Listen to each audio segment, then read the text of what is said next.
우리 교회가 이제 교육관과 주차장을 이렇게 건물을 짓게 되었고, 오늘 오후 예배는 기공 예배를 드리게 되는데 참 감사합니다. 말 그대로 감사 예배입니다. 하나님의 은혜로 이제 이 건축이 잘 이루어질 뿐만 아니라 이 건축의 결과로서 우리가 이전보다 좀 더 편한 신앙생활 하는 거 그거 아니고요, 우리가 이것을 가지고 좀 더 복음을 위해서 효과적으로 일할 수 있는 그런 계기가 되고 또 그런 건물이 되었으면 좋겠습니다. 좀 더 구체적으로는 그동안 우리가 좀 건물이 미비해서 하지 못했던 이 지역을 위한 봉사를 이제 본격적으로 좀 했으면 좋겠고요.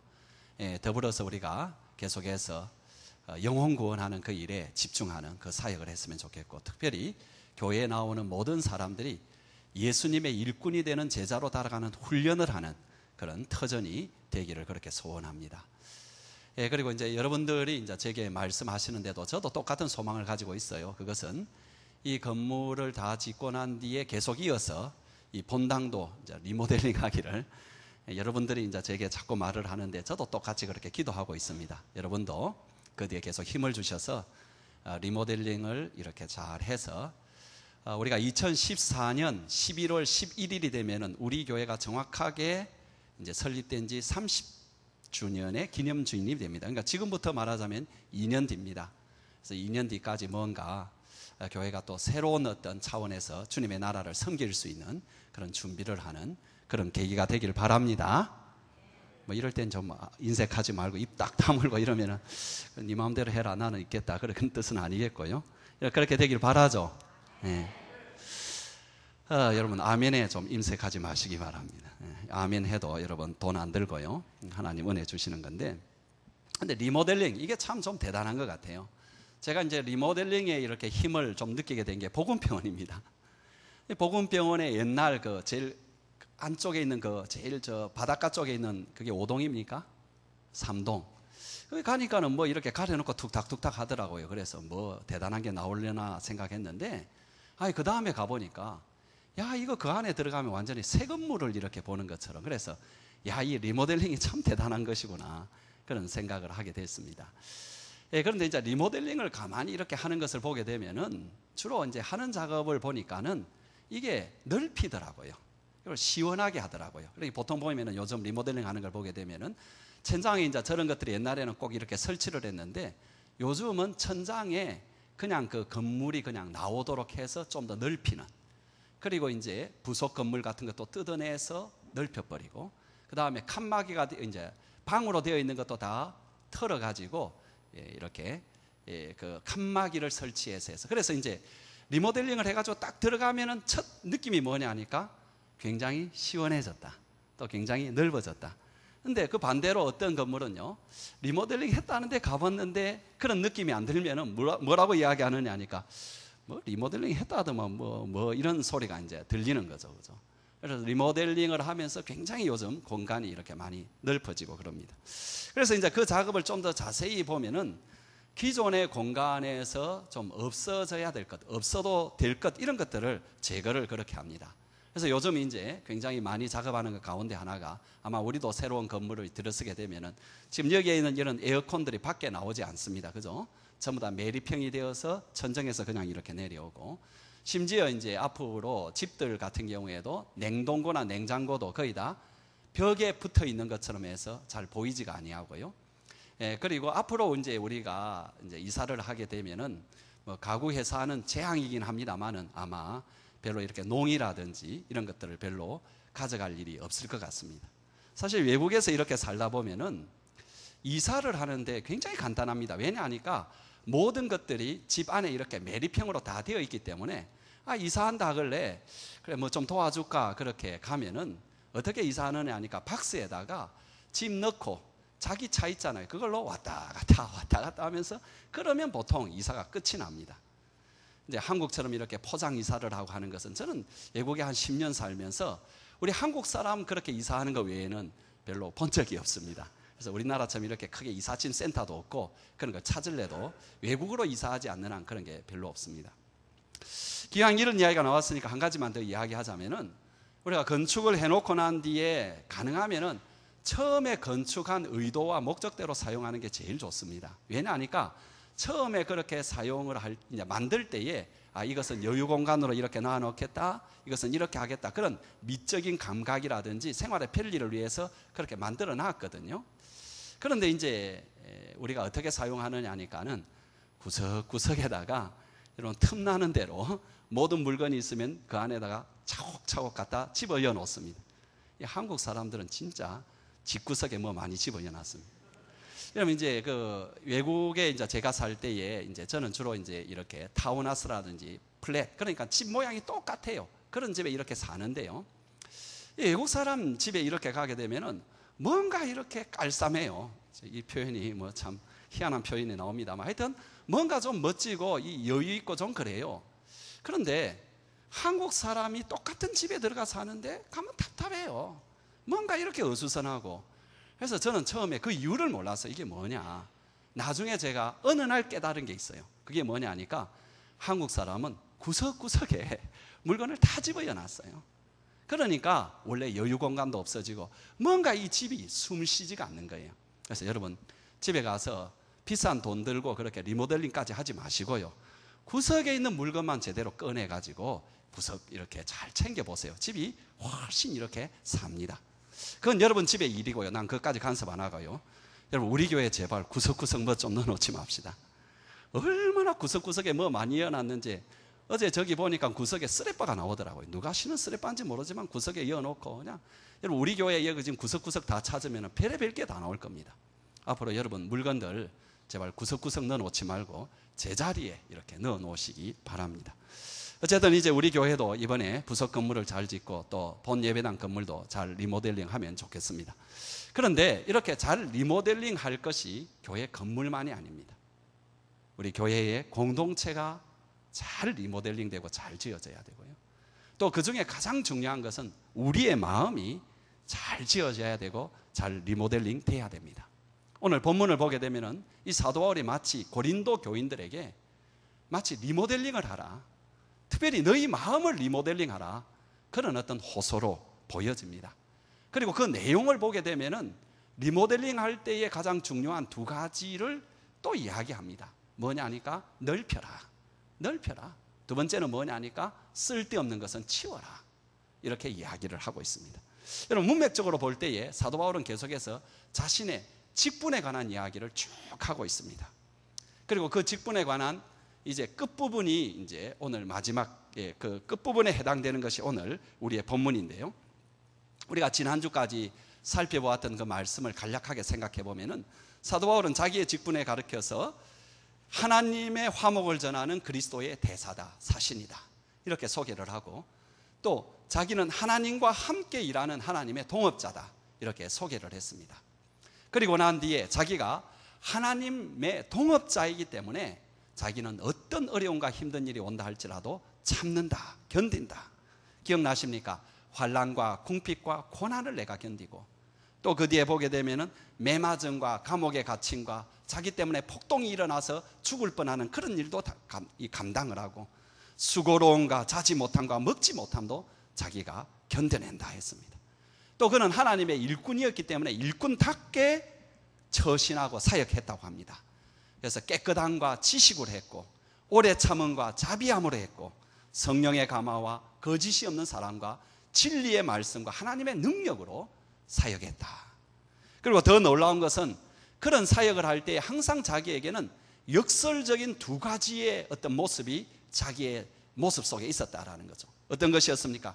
영광과 욕됨이 자기에게 함께 있었고, 아름다운 이름과 악한 이름이 함께 있었고, 속이는 자 같아라는 그런 오해와 그러나 참됨이 자기에게 함께 있었고, 무명한 자로 살았지만 또 하나님 나라에서는 유명한 자로 살고, 죽은 자로 살았지만은 산 자로 살고, 사형 선고를 받은 자로 살았지만은 죽임 당하지 아니하는 그런 어떤 독특한 삶을 살고, 근심하는 그런 삶을 사는 것 같지만은 늘 그 마음에 기쁨이 넘치고, 가난한 자처럼 또 가난한 자로 살아갔지만은 오히려 많은 사람을 부유하게 하는 그런 삶을 살아왔고, 아무것도 가진 것이 없는 그런 자로 살아왔지만 세상의 모든 것을 가진 자로서 내가 살아왔고 사역했다, 그렇게 그는 말하고 있습니다.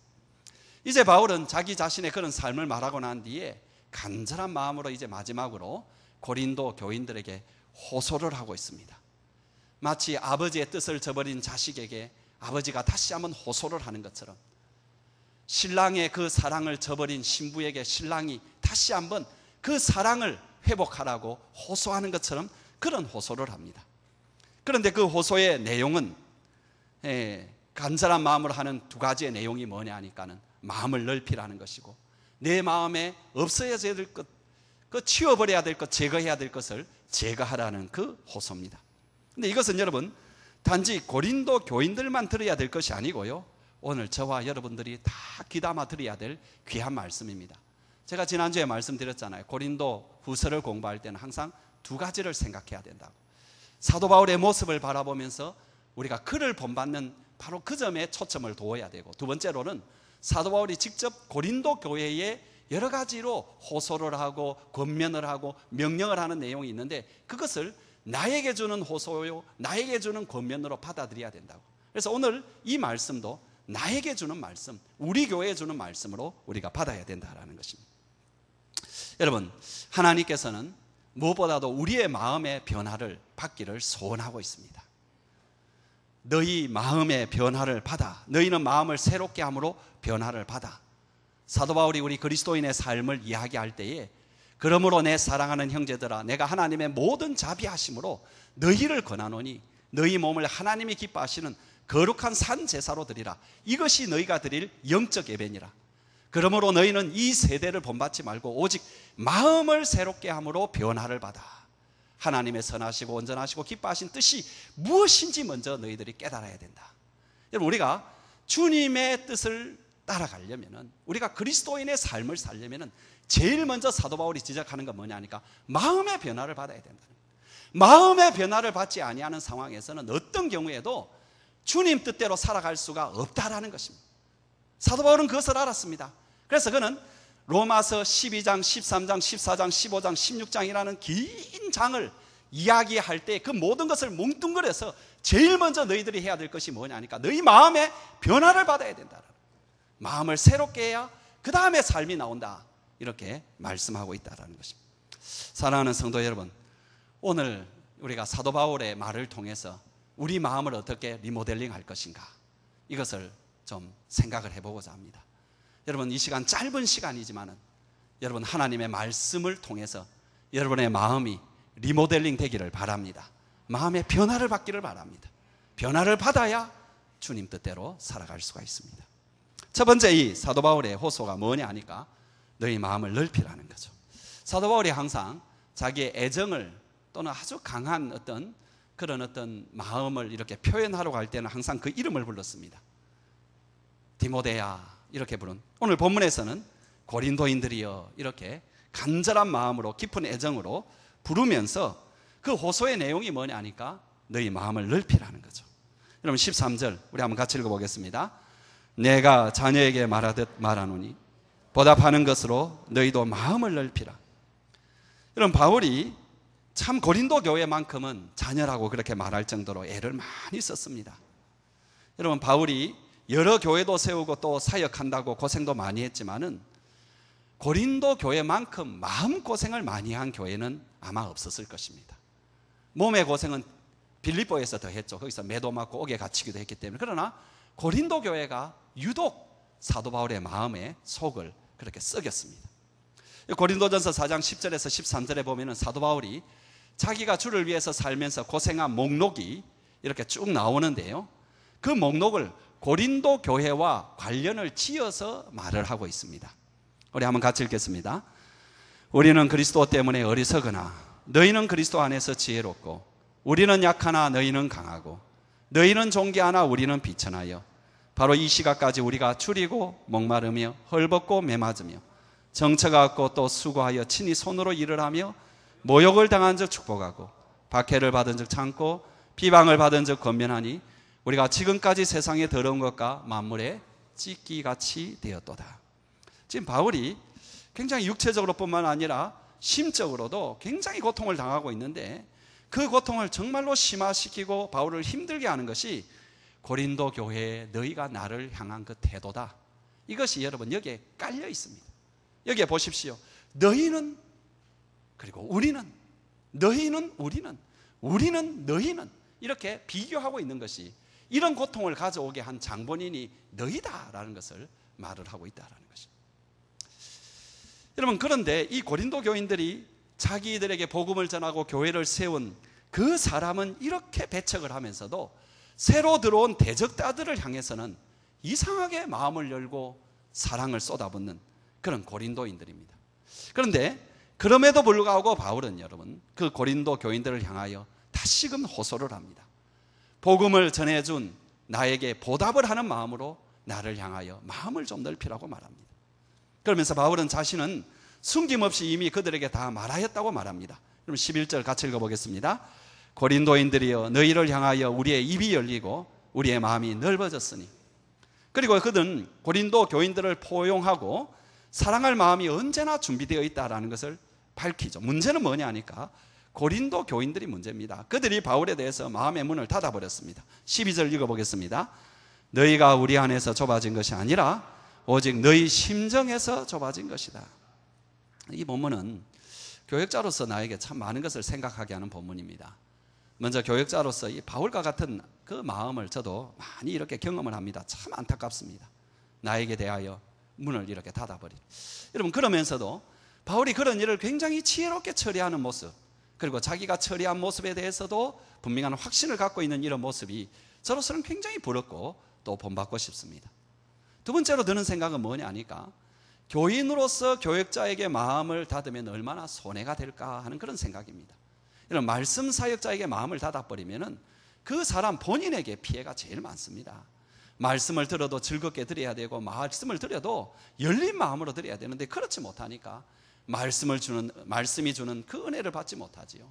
참석하는 예배의 은혜를 받지 못하지요. 얼마나 안타깝습니까? 사랑하는 성도 여러분, 여러분은 이 땅에 사는 가운데 어떤 일이 있더라도 말씀 사역자에게 마음의 문을 닫는 일은 없기를 바랍니다. 그리고 우리 교회가 항상 말씀 사역자에게 대해서는 그 문이 열려서 온 교회가 복을 받게 되는, 그 말씀의 복을 받게 되는 그런 교회가 되기를 바랍니다. 여기서 바울은 고린도인들의 마음의 영접을 받기를 원하고 있죠. 형식적인 영접이 아니고요, 마음의 영접. 그래서 여러분 7장 2절을 한번 보실래요? 우리 한번 같이 읽어보겠습니다. 마음으로 우리를 영접하라. 우리는 아무에게도 불의를 행하지 않고 아무에게도 해롭게 하지 않고 아무에게도 속여 빼앗은 일이 없다. 여기에 이제 아무에게도 불의 행하지 아니하고 아무에게도 해롭게 하지 않고 아무도 속여 빼앗은 일이 없다라는 이 말은요, 사도 바울을 대적하는 거짓 선생들이 바울을 대해서 모함해서 퍼뜨린 말일 것입니다. 바울은 그렇게 한 일이 없다라는 거죠. 그러면서 바울이 그런 어떤 유치한 말까지 적나라하게 하는 이유가 뭐냐 하니까 너희가 나를 대해서 이런 이야기했지, 이렇게 흉봤지, 뭐 또 이렇게 모함했지, 그렇게 일일이 잘못을 지적하기보다는, 그래서 부끄럽게 하려고 하기보다는 사랑을 회복하려고 한다고 말하고 있죠. 그럼 3절, 7장 3절 같이 읽어보겠습니다. 내가 이 말을 하는 것은 너희를 정죄하려고 하는 것이 아니고 내가 이전에 말하였거니와 너희가 우리 마음에 있어 함께 죽고 함께 살게 하고자 함이라. 그러니까는 이런 문제에 있어서 완전히 우리가 좀 자유로워져서 정말 우리 마음이 서로 이렇게 열렸으면 좋겠다, 그런 마음이거든요. 그러면서 이제 사도 바울은 하는 말이 뭐냐 하니까 그게 자기에게 굉장히 기쁨과 위로가 된다는 거예요. 그런 마음을 여는 것이 큰 기쁨이 된다는 거예요. 4절 같이 한번 읽어보겠습니다. 시작. 나는 너희를 향하여 담대한 것도 많고 너희를 위하여 자랑하는 것도 많으니 내가 우리의 모든 환난 가운데서 위로가 가득하고 기쁨이 넘치는도다. 그럼 여기에 여러분 뒤에 나오는 위로와 기쁨은 하나님께로 받는 위로와 기쁨보다는 고린도인들과의 마음이 열려졌을 때 그들에게 받는 위로와 기쁨입니다. 고린도 후서 1장에서는 사도 바울이 이 위로에 대해서 한번 이야기를 했는데요, 그때는 자기는 굉장히 고난과 어려운 가운데서도 견딜 수 있었던 것이 그 고난과 어려움만큼이나 하나님이 위로의 아버지로 위로를 해줬다는 거예요. 그런데 여러분, 사역자로서 하나님 아버지의 위로도 중요합니다만은 교인들의 마음을 여는 것이 더 중요하다는 표현은 그렇고요, 이것도 중요하다는 것입니다. 사도 바울은 말할 때 그것이 나에게 위로와 기쁨이 된다는. 여러분, 저는 목사로서 또 여기에 우리 목자 목녀들이 많은데 그 기쁨이 어디에 있겠습니까? 여기 말하는데도 그 뒤에 이제 그는 뭐라고 말하느냐 하니까 내가 너희를 향하여 담대한 것이 많고, 이 뜻이 뭐냐 하니까 너희에게 하고 싶은 말이 있으면은 내가 이 말을 하면 저 사람이 어떻게 생각할까, 이렇게 안 생각한다는 겁니다. 내가 정말로 말하고 싶은 것이 있으면 믿고 말을 한다는 것입니다. 또 다른 사람에게 나가서 이제 그 목자가 목원에 대해서 이야기를 한다든지, 이제 목사로서 제가 여러분에 대해서 이야기할 때 막 자랑을 한다는 것입니다. 여러분, 이거 얼마나 좋아요, 그죠? 저는 우리 교회가 이런 교회가 되었으면 좋겠습니다. 뭘 이렇게 말을 해도 오해가 없고 받아들일 줄 알고, 그 다음에 여러분 서로 자랑하고, 여러분 이것이 우리 교회의 모습이 되고 우리 목장의 모습이 될 때에 거기에 힘이 있고요, 거기에 하나님의 역사가 있는 것입니다. 저는 그런 공동체를 바라보고 있습니다. 우리 함께 이런 공동체를 만들어 갑시다. 그래서 여러분, 우리 마음을 열어야 됩니다. 먼저 여러분, 무엇보다도 하나님께 마음을 열어야 됩니다. 아직도 여러분, 하나님께 마음 열지 아니한 사람이 여기에 참 많이 앉아 있습니다.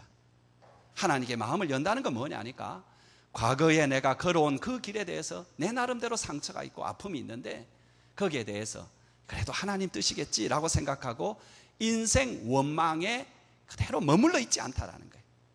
또 여러분, 현재의 나의 형편에 대해서 하나님의 섭리가 있고 뜻이 있다라는 것을 믿고 받아들이는 것을 하나님을 향하여 열려 있다라는 것이고, 미래에 대해서도 내가 어떻게 하리라 그것이 아니라 하나님께서 나를 인도하시는 대로 내가 따라가리라 라고 생각하고 따라가는 사람이 하나님을 향하여 열려 있다는 것입니다. 여러분, 하늘문을 열어주시옵소서 우리가 그렇게 기도하지만은 사실은 우리가 더 기도할 내용은 뭐냐 하니까, 주여 하늘문은 열려 있사오니 우리의 마음의 문을 하늘을 향하여 열게 하여 주옵소서. 이 기도가 저와 여러분에게 더 필요한지 모르겠습니다. 주여 하늘문은 열려 있사오니 내가 그 은혜를 받도록 내 마음을 하나님을 향하여 열게 하여 주옵소서. 여러분 가운데 하나님을 원망하며 사는 사람 많잖아요. 하나님 용서하지 못하며 사는 사람 많잖아요. 그렇게 해서는 안 된다. 두 번째, 여러분 우리가 마음을 열어야 될 게 뭐냐 하니까, 하나님께서 우리에게 권위로 주신 사람에 대해서 마음을 열어야 된다. 여러분 가정에서 부모에 대해서 마음을 열어야 됩니다. 자, 그만 졸고요. 저를 보세요. 오늘 유독 조는 사람이 많네. 제가 몇 사람 졸면은 제가 나눠놓는데 오늘 유독 조는 사람이 많아요. 여러분 부모에 대해서 여러분 마음을 열어야 됩니다. 여러분 목자 목녀에 대해서 마음을 열어야 되고요, 또 여러분 목사에 대해서도 마음을 열어야 돼요. 왜 그러느냐 하니까, 하나님께서 권위라는 이 제도를 통해서 하나님께서 복을 베풀어 주시기 때문입니다. 그래서 우리에게 주어진 이 권위에 대하여 우리가 마음을 열지 못하면은 하나님께서 우리에게 주시는 그 복을 저와 여러분이 받을 수가 없다는 것입니다. 세 번째로는 여러분, 서로에 대해서도 우리가 마음을 열어야 됩니다.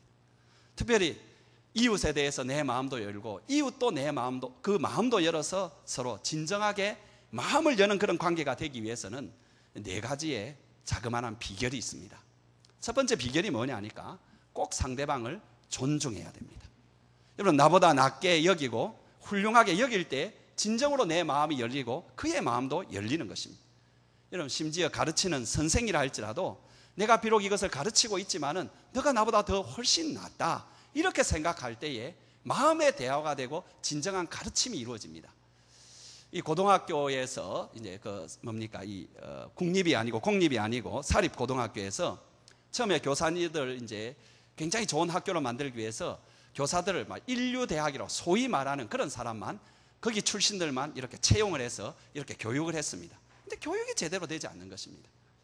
그래서 그렇지 아니하고 이제 그냥 좀 두루두루 이제 좀 이렇게 하다 보니까는 오히려 소위 말하는 인류가 아닌 그런 이제 대학 출신, 그러면서 또 삼수도 하고 재수도 한 그런 사람들이 이제 교사로 이렇게 들어왔는데 훨씬 교육이 실제로 잘 되더라는 것입니다. 그건 진짜 맞습니다. 왜 그러느냐 하니까는 인류대학의 출신이라든지 공부를 잘한 사람 뭐냐 하니까 왜 그거밖에 못해라는 거예요. 여러분 그런 태도로 하면은 아이가 공부 못합니다. 이 고등학생 학생들도 마음으로 따라오지 않습니다. 그런데 자기도 재수를 하고 삼수를 하고 힘든 그런 과정을 겪은 사람 같은 경우에는 이해를 해줘요.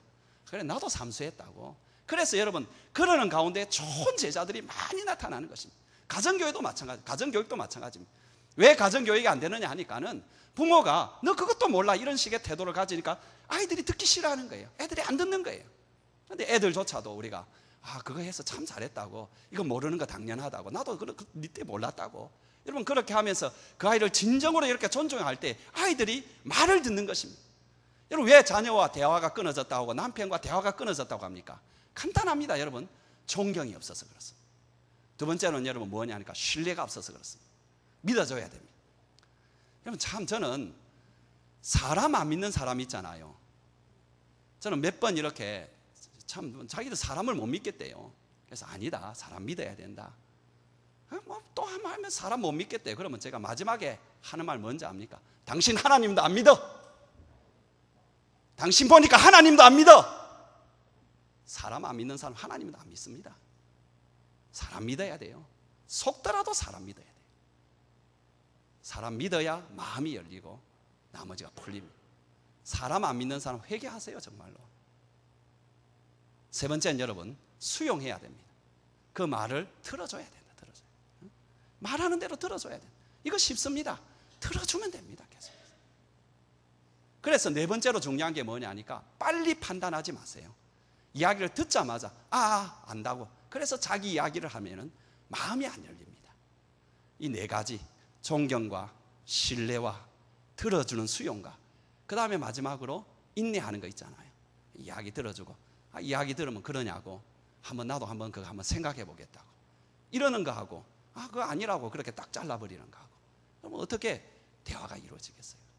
제가 좀 현실적인 이야기를 가지고 여러분 이야기했습니다. 어쨌든 여러분, 사랑하는 여러분, 우리 마음을 좀 리모델링을 해야 됩니다. 참 리모델링을 할 때 제일 중요한 게 뭐냐니까 닫혀있는 우리 마음을 이렇게 열어야 됩니다.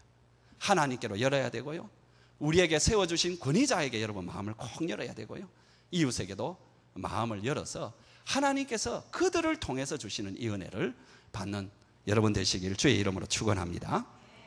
두 번째는 여러분, 이 고린도인들에게 주는 호소가 뭐냐 하니까 삶이나 마음에 있어서는 안 될 것들을 제대로 제거하라는 겁니다. 이것이 제대로 되지 않으면 리모델링이 안 되겠죠. 본문에서 바울은 자신들과 교회 간의 화해의 검고 사이에 너와 우리가 서로 화해하자, 그런 내용이죠. 크게 말하면 고린도인들이 세상과 분리해야 된다라는 권면을 주고 있습니다. 그래서 여러분, 그 세상이 그들의 마음을 차지하고 있다면 결국은 바울과 또 하나님과의 관계가, 화목이 이루어지지가 않는다라는 것입니다. 그래서 세상과 분리할 것을 분리해야 되는데, 여기 분리하라는 것은 세상에서 떨어져 나오고 불신자와는 일체 교제도 없이 살아가라, 그런 뜻이 전혀 아닙니다.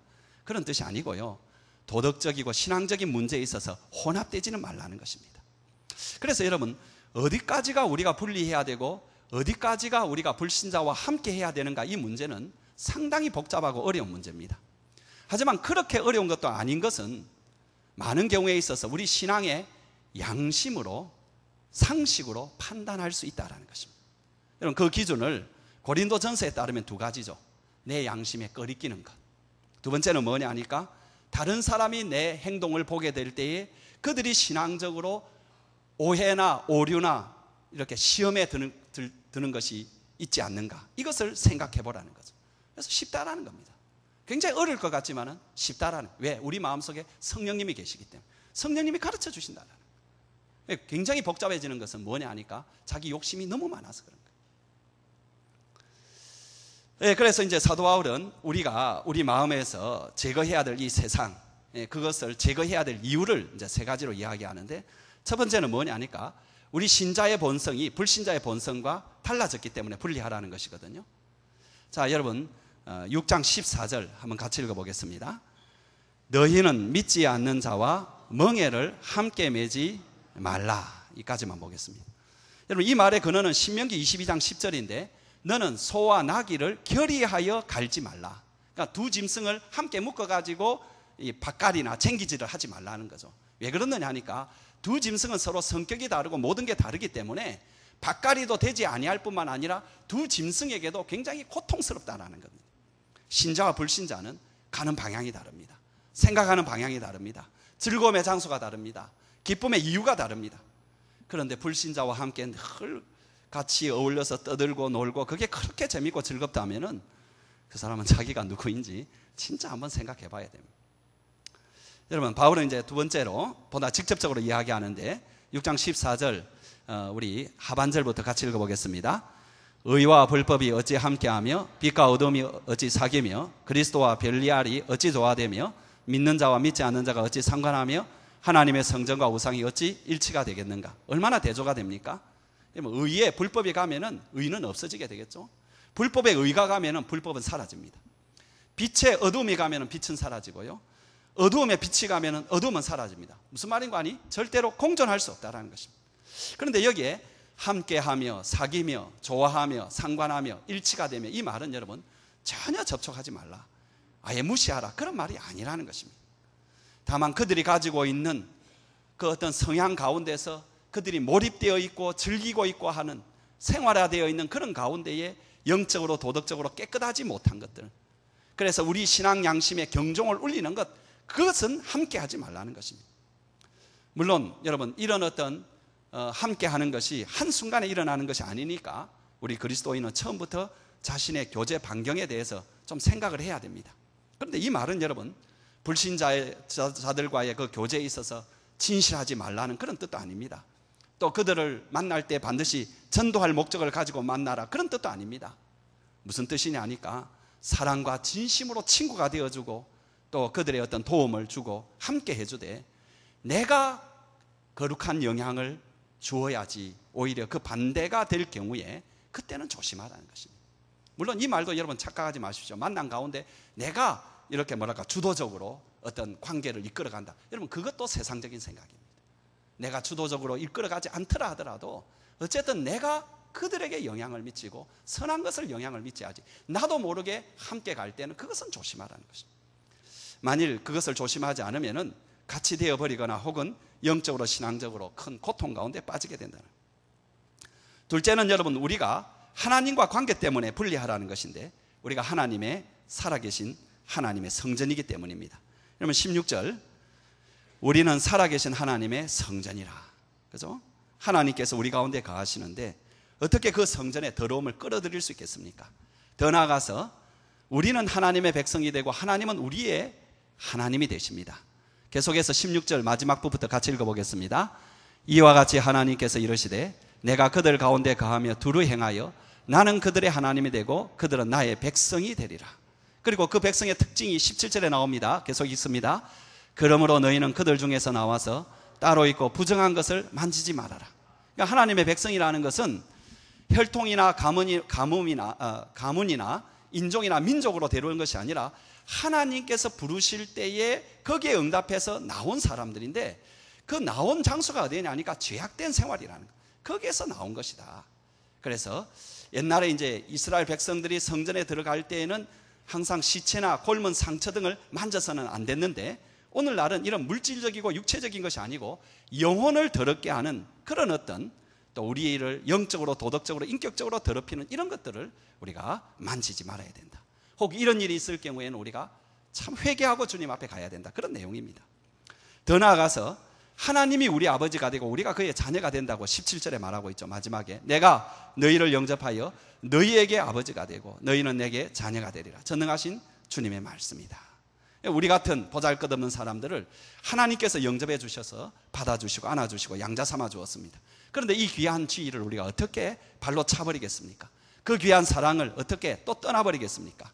하늘 가정을 주시고 아름다운 이름을 주시고 안식을 주신 아버지 품에 저와 여러분이 살고 싶은데, 그렇다면 아버지의 뜻에 따라서 우리가 함께 가야 되고 아버지가 기뻐하지 아니하는 것을 우리의 삶에서 이렇게 제거해야 된다라는 것은 당연한 것입니다. 이제 우리 마지막 절 하나 보겠습니다. 7장 1절인데요 바로 이런 축복을 받은 자녀의 책임이기 때문에 분리해라는 거죠. 우리 7장 1절 같이 읽겠습니다.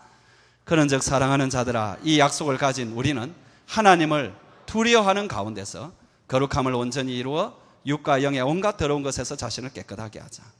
여러분 앞부분에 사랑이라는 단어, 약속이라는 단어, 하나님을 두려워한다라는 이 단어는 우리 그리스도인의 특징을 가장 잘 표현해 주는 말입니다. 우리는 하나님의 사랑 속에 있고요, 하나님의 약속을 가지고 있고요, 하나님을 경외하며 살아가고 있습니다. 그래서 우리는 제거해야 될 것을 제거해야 됩니다. 먼저 소극적으로 더러운 것에서 깨끗하게 하자는 거죠.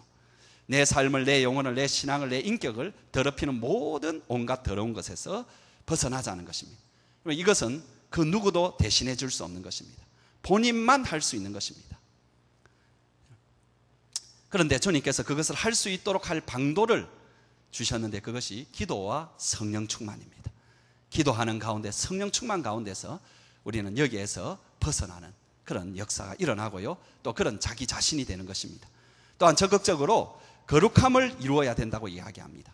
그리스도인으로서 갖출 것을 갖춰야 되는데 사랑과 희락과 온유와 선행과 자비와 용서 등을 갖춰야 되는데 이거 역시 우리가 스스로 해야 되는데 이거 역시 기도와 성령이라는 놀라운 방도로 우리에게 이루어집니다.